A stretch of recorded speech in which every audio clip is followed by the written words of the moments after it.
Con el auspicio del Gobierno Autónomo Departamental de Santa Cruz. Vamos a hablar en este momento con uno de los abogados del gobernador cruceño, Luis Fernando Camacho. Estamos en comunicación con el doctor Martín Camacho. Doctor, bienvenido. Bueno, simplemente para iniciar esta conversación, en el marco legal, para que la gente lo entienda, ¿de qué se agarra el ministro de Justicia para asegurar que el gobernador, el actual gobernador Luis Fernando Camacho, debe dejar su cargo? Buenos días, Gary. Buenos días, César. ¿Cómo están? Un gusto poder saludarlos.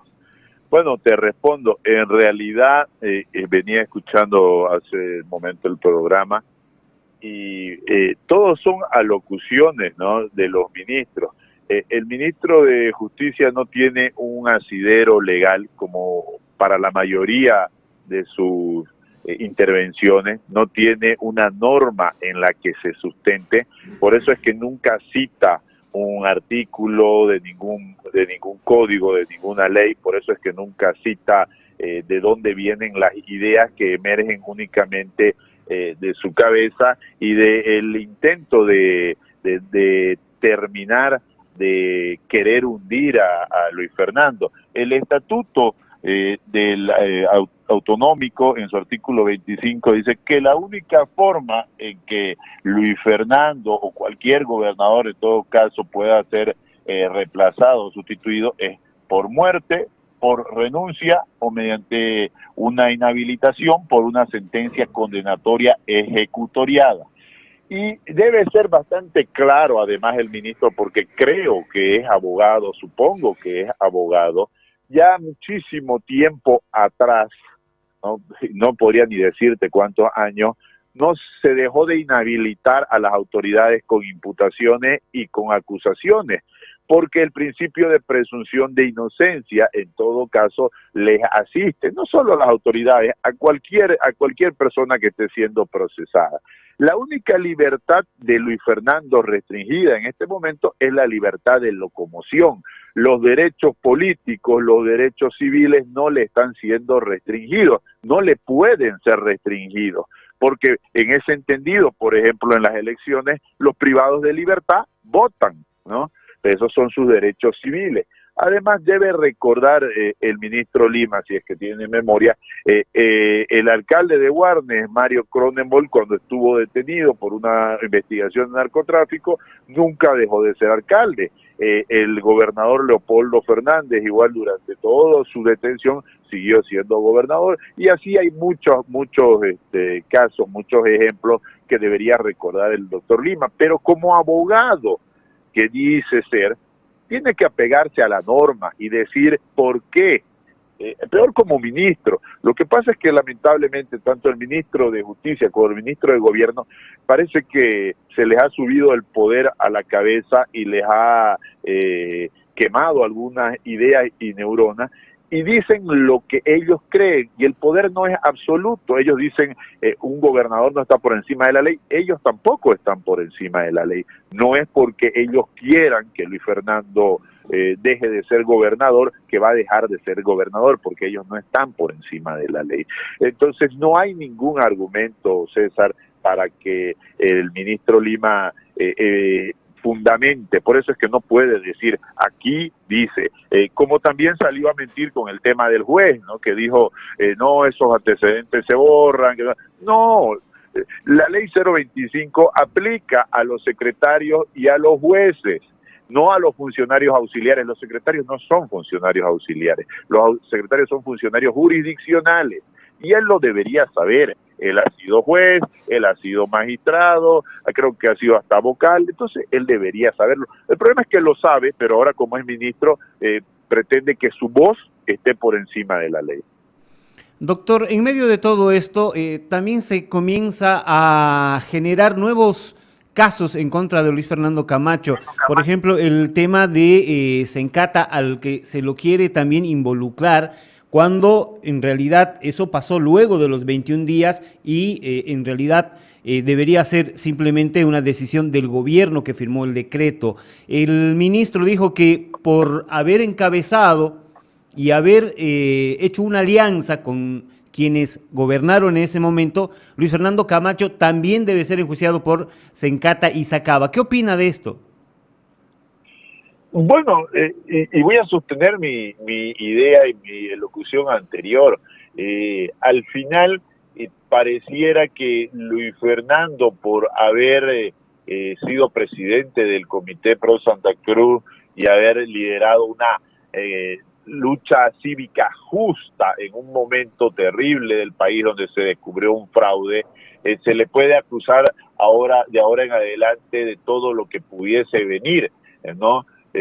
Como algún momento alguien hasta jugando dice cualquier rato va a aparecer preñado y van a decir que fue Luis Fernando, pero no hay una relación en realidad de causalidad ni una relación de temporalidad. Un gobierno no puede en todo caso asumir o tomar una posición por una situación ocurrida con anterioridad. Y en realidad, pues Luis Fernando en ese momento ni siquiera era una autoridad, era un líder cívico que no tenía ningún tipo de participación en el gobierno. ¿Cuál es el pacto que ha ocurrido o que hubiese ocurrido políticamente, que debió haber sido político, en todo caso, entre Luis Fernando y el gobierno de Yanine Áñez? Luis Fernando en ese momento ni siquiera era político, no formaba parte de Creemos no existía. Entonces, ¿cuál es el pacto político que hubiese tenido un gobierno político con una persona particular, un ciudadano común y corriente? El ministro Lima al parecer desconoce o no quiere, pero es fácil cuando querés tergiversar la historia y escribir una nueva historia, añadir los ingredientes que vos querrás. No puede existir pues un pacto político. Por ejemplo, Martín Camacho, mientras no forme parte de una agrupación política y tenga alguna representación, no puedo hacer un pacto político con un partido de gobierno, porque soy una persona civil en todo caso, ¿no? Tengo mis derechos civiles, que es votar, por ejemplo, pero los derechos políticos, para tener mis derechos políticos, que sería representar a un partido político o candidatear, debo hacerlo conforme las previsiones del Tribunal Electoral y de la ley electoral, y es esto pertenecer a un partido político. Entonces, no tiene ninguna lógica en realidad, como todo lo que dice el doctor Lima. Lastimosamente, ¿no? Lastimosamente viniendo de una autoridad que además hay que recordarle que no tiene ninguna vinculación con el Poder Judicial, que él forma parte del Poder Ejecutivo, y lo he dicho bastantes veces, no porque diga ministro de Justicia, él es el dueño de la justicia. Entonces, primero pienso que debería abstraerse y callarse de realizar comentarios que puedan influir sobre otros poderes, porque eso es un delito. Y segundo, que para hablar es necesario coordinar las ideas y además tener un argumento jurídico. No me parece que son solamente alocuciones. Creo que al final es hasta tonto querer contestar alocuciones que no tienen ningún asidero jurídico. Ahora, doctor, buen día. Voy a hacerle una pregunta que me llama la atención. Es decir, la presunción de inocencia no aparece en ninguno de los escenarios, ¿no? Y en las alocuciones, cada uno a su turno, cada uno de los ministros y demás, es decir, está juzgado Camacho. Eso en un país serio, no en este remedo que en este momento vivimos, en este remedo al que nos ha conducido el movimiento al socialismo, en este remedo de Estado de Derecho. ¿Cuál es la condicionante técnica dentro de un proceso cuando autoridades de otro poder se meten con el Poder Judicial y sacan sentencias en cada una de sus alocuciones? ¿Cuál sería técnicamente en un país serio, no en el nuestro, en un país serio, ese impacto dentro del proceso mismo? Bueno, primero que en un país serio, Gary, esto no ocurriría, ¿no?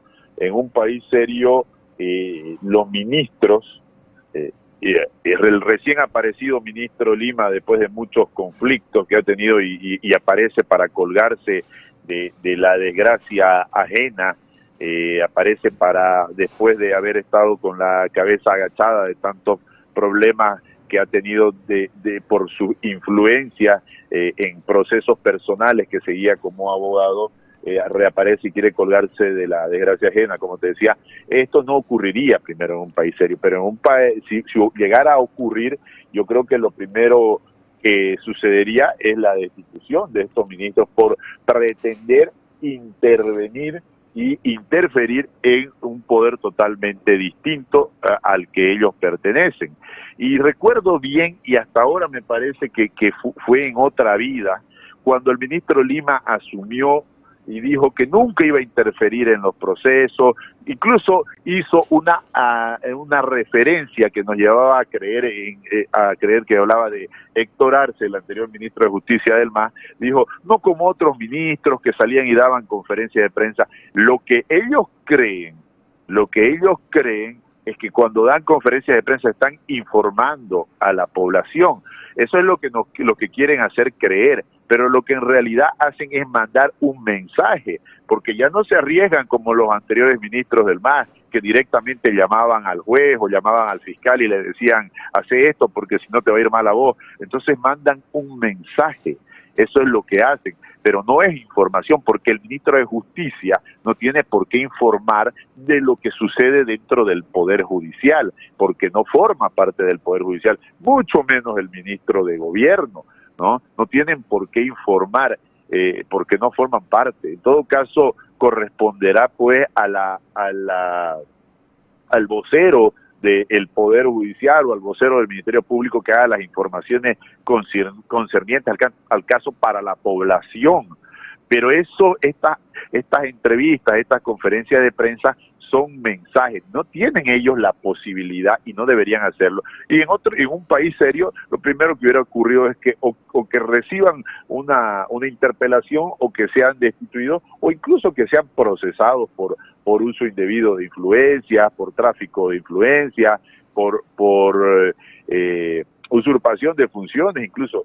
Es lo que te digo, ¿qué tiene que ver el ministro de Justicia con el Poder Judicial? Nada.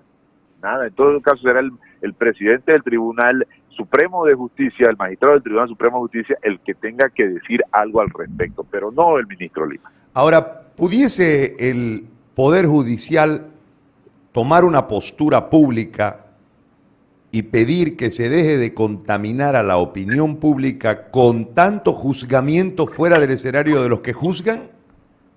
¿Pudiese hacer eso? No es que pudiese, debería hacerlo, Gary, debería hacerlo.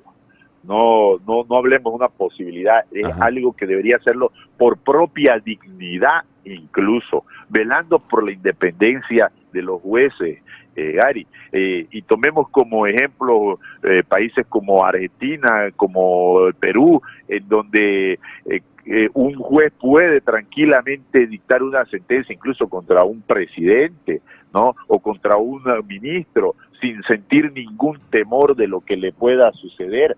El Poder Judicial debería, no pudiese, debería, porque tiene incluso, si lo vemos desde un ámbito mayor, tiene incluso mucho más fuerza que un ministro.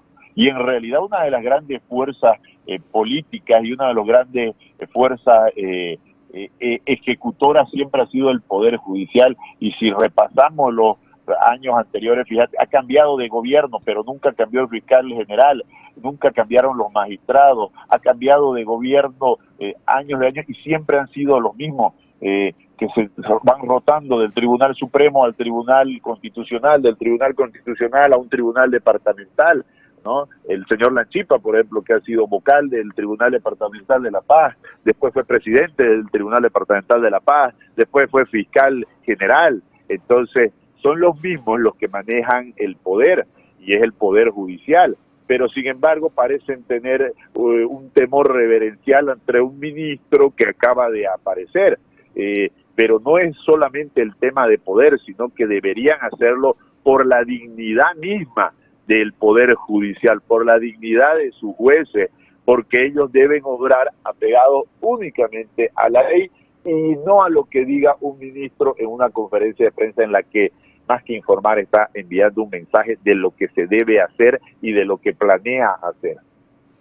Doctor, se ha conocido que ha habido un retraso en la audiencia para resolver la apelación de la detención del gobernador por algunas observaciones que se han hecho al expediente del juzgado octavo. Primero, ¿qué va a hacer la defensa en este caso? Y segundo, yo tengo una duda, porque la información dice que en este expediente no se ha transcrito la imputación y el inicio de la investigación del caso. ¿Cómo es esto? Y entonces, ¿en base a qué se ha dictado detención preventiva si no hay imputación y no hay inicio de investigaciones? Mira, César, esto es algo bastante común que suelen hacer los jueces y las salas de apelación, ¿verdad? En realidad, no es que no se haya transcrito la imputación.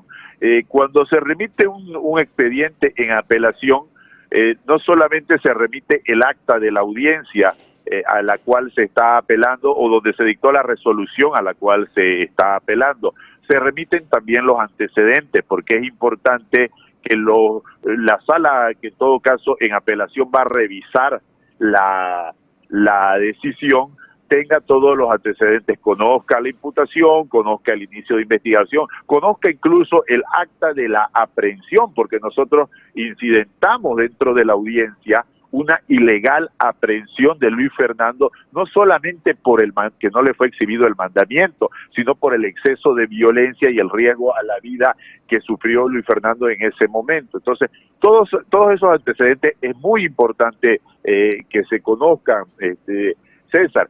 ¿Y qué ocurre? Y te voy a dar un ejemplo. ¿Qué ocurrió, por ejemplo, cuando a Rómulo Calvo ordenaron su detención domiciliaria por 24 horas? En más de 4 oportunidades fue devuelto el expediente de apelación, porque justamente hacen este tipo de maniobras. Transcriben mal el acta, le faltan hojas al acta, no incluyen la imputación, no incluyen las notificaciones, un trabajo deficiente que podríamos pensar que es sin querer, pero es a propósito. Entonces la sala hace la siguiente operación y le devuelve, subsane los errores, ponga lo que faltó tal cosa, faltó una notificación, ¿por qué no puso esto? Le devuelven al juez y el juez le devuelve a la sala, pero de nuevo falta otra cosa y la apelación que debería realizarse en un plazo máximo. La remisión de la apelación es de 24 horas y el señalamiento de audiencia una vez en sala debería ser en 3 días. Entonces pongámosle que en 5 días debería llevarse la audiencia. La apelación de Rómulo Calvo demoró más de 2 meses. Se presentaron 4 acciones de libertad de pronto despacho para obligarlo al juez a que remita todo completo, y te garantizo que va a ser el mismo mecanismo el que van a utilizar. Una vez devuelvan, o ya está devuelto en realidad, ya se subsanaron los errores en el acta o en el cuaderno de apelación de Luis Fernando, ya fue radicada el día de ayer, el día lunes va a aparecer un nuevo error. Aquí falta un punto, aquí falta una coma, aquí no firmó la secretaria, devuelva y subsane. Y nuevamente van a estar 1 o 2 días en el juzgado para volver. Ese es una forma de retardación de justicia, además de retardo de justicia, de incumplimiento de deberes, porque si el juez no remite en 24 horas, como dice la ley, está incumpliendo sus deberes. Si la sala no señala audiencia en 3 días, como dice la ley, está incumpliendo sus deberes. Y eso es un delito más que una retardación, que la retardación de justicia también es otro delito. Entonces, es una situación bastante común, especialmente en estos casos, y cuando no hay el interés, y cuando más bien el interés es mantener a la persona en reclusión y además que generando una violencia psicológica ante un detenido que ya está en una situación de vulnerabilidad. ¿Y más o menos cuándo sería la audiencia, sin tomar en cuenta todas estas chicanas que están ocupando ahora los jueces? ¿Cuándo debería ser la audiencia? En un país ideal, como decía Gary, debió haber sido el día jueves pasado. Ahora que lo han vuelto a radicar, debería ser a más tardar el día miércoles. El día lunes deberíamos tener ya un señalamiento de audiencia. Pongámosle que miércoles o jueves igual. Doctor, yo quiero agradecerle por toda la información que nos ha brindado y por este tiempo. Muchísimas gracias. Muchísimas gracias, César. Muchísimas gracias, Gary. Que tenga muy buen día. Con el auspicio del Gobierno Autónomo Departamental de Santa Cruz.